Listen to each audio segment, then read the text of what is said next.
As many as 250,000 immigrants come to Canada every year in search for a place they can call home. Some of them have experienced unimaginable brutality and horrific conditions. This is a story of one such lady who came to Canada to find freedom and security. My life before, I never ever have a freedom, and always on the run, the whole life, because we had a civil war. It's been more than 60 years since the civil war began in Burma. The battle between the current people and the Burmese military has left innocent people brutally tortured, abused, raped, and murdered. More than 400,000 current people have fled to the Thai borders, living in refugee camps, which lack even the basic amenities. The refugees don't have the freedom to move around. Life in these camps is not easy. It's not safe either. You can hear, sometimes the fighting occur, you can hear the artillery and then guns, that kind of stuff. Lots of things happen. And lots of things have happened in Mona's life. Her sister was arrested by the Burmese troops, her brother-in-law was tortured, and his body was never found. Even the refugee camp she lived in was torched and burned down twice. In a life full of fear, what hurts Mona the most is the memory of her father's death. After so many years, he took sick and then was in the jungle. No medication, no food.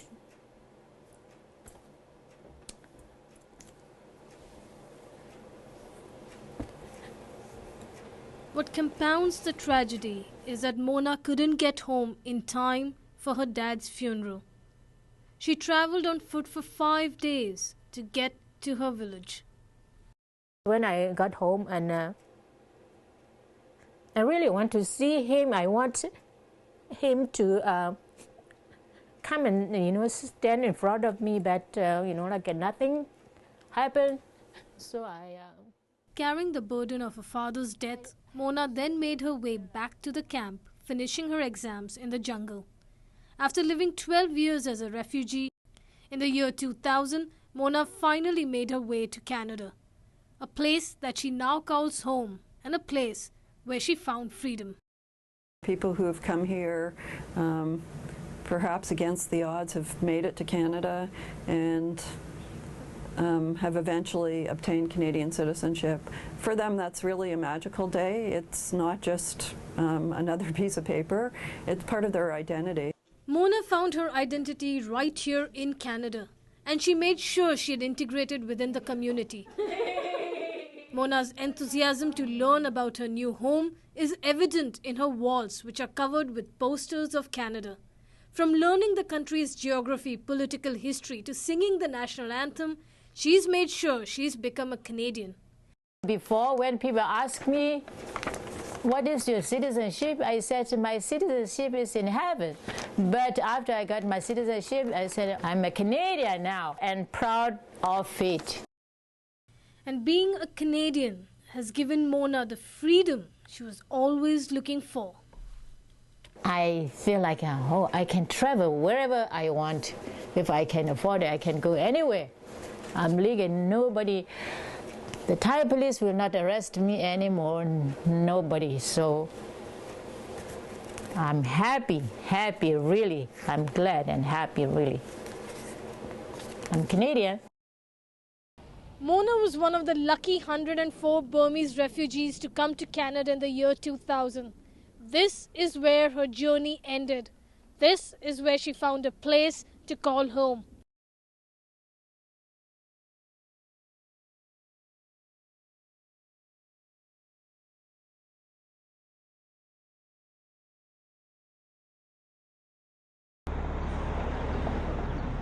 My friends are my home. Like, walking down the streets of London, I run into all my friends. I'm like, hey, I'm home, Home to people on the streets is not necessarily a place that's made of brick and mortar.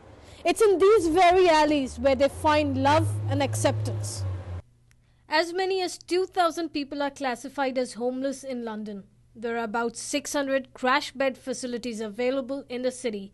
Many of the homeless have to therefore couch surf during the night time, but during the day, they're out and about on the streets of London. Basically, walking around all day, freezing. In the wintertime, summertime, it's awesome. You can sit in a big park, do your thing. A few years ago, when cops busted John Riley for selling weed in his home in Godrich, life went on a downhill, and he soon found himself on the streets of London. I hate cops, they hate me, it's equal. Our justice system right now is very punitive based. People often come out of their prison experiences with more anger, with more bad experiences, often connected with people who are going to be negative influence in their lives. Do you get angry easily, John? Yep. And what do you do? Bang people's head off the wall. I've witnessed some pretty crazy things that people would say, hey, don't you feel unsafe? Like, I've witnessed people get stabbed in front of me. I've witnessed people doing shooting drugs in front of me, like on the streets. And I'm like, and it doesn't bother me. Life on the streets may be rough, but to Melissa, it was a safer place because she was escaping day-to-day physical and emotional abuse. My mom got remarried, and the beginning of that was just torturous because he was an alcoholic. So he'd come home drunk and throw shit around the house.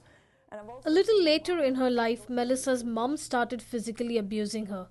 At the age of 16, she finally decided to flee her home and left Stratford for London, spending much of her time in shelter homes such as Unity Project and My Sister's Place. If you have not felt safe for maybe your whole life, or certainly for the recent past, it's important to have a place where you can just let go, where you don't have to be vigilant, you don't have to be worried what will happen to me next. You can actually rest. After 2 years of life on the streets, Melissa has now moved into housing facilities provided by the government. It's not the nicest building in the world. You're going to have your problems, but, just the fact that I don't have anybody, I hate roommates, so having my own place is nice.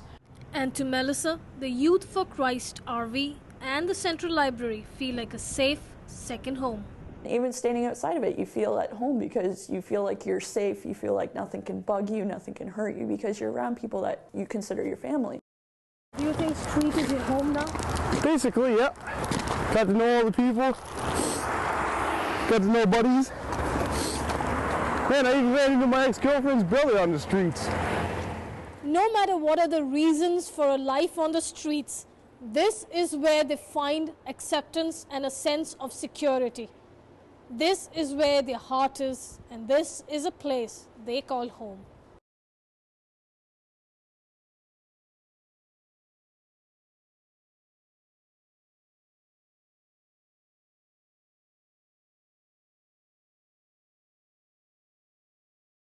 He's about the biggest wuss there ever was. He won't put his feet in a puddle.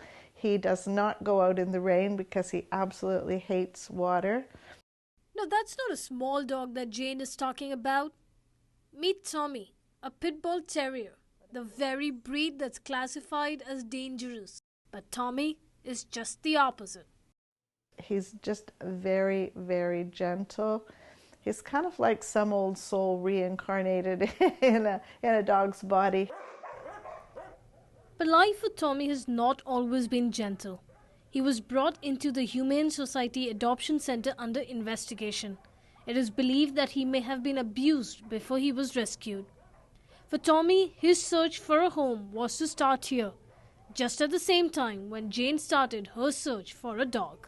And I had decided that I wanted a dog that was small enough that I could physically pick the dog up and carry it if I chose to. He weighed 72 pounds when I first got him, so it was like 2 for the size of what I had originally anticipated.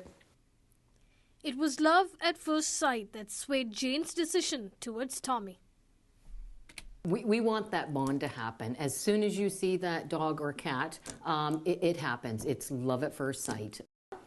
Okay, how about the other one? That's good. Although Tommy and Jane picked each other quickly, the adoption process itself was to take time. Jane had to fill in 6 pages of application, provide references, and wait for 3 weeks before she could take Tommy to his home. We can be picky, absolutely. We have the right to be, because our final major concern of the animal is finding a new home for that animal, finding the proper fit. We want to know everything about you. We want to know who's in the house, where do you live, do you have a fenced-in yard?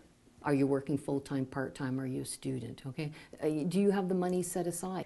I think it might be easier to adopt a child than it is to adopt a dog, but that's okay. The grueling adoption process made sure that Tommy found his home. Tommy has definitely decided this is home, and every part in it. He's spoiled rotten, so the sofa is his, the bed is his, the carpet is his, everything is his. It's amazing to see, you know, the new owner's eyes light up when they come in and, you know, we sit and chat about with the dog intro or the dog review, whatever have you. But you really see it with the dog. The dog just looks relaxed. It's almost like the dog knows. The best thing, though, is when you see that tail wagging out the door, you know, followed with their new home. It's a great feeling, a fabulous feeling. Tommy may have had a rough start to his life, but his search for a place that is safe and secure ended right here. This is a place he calls home.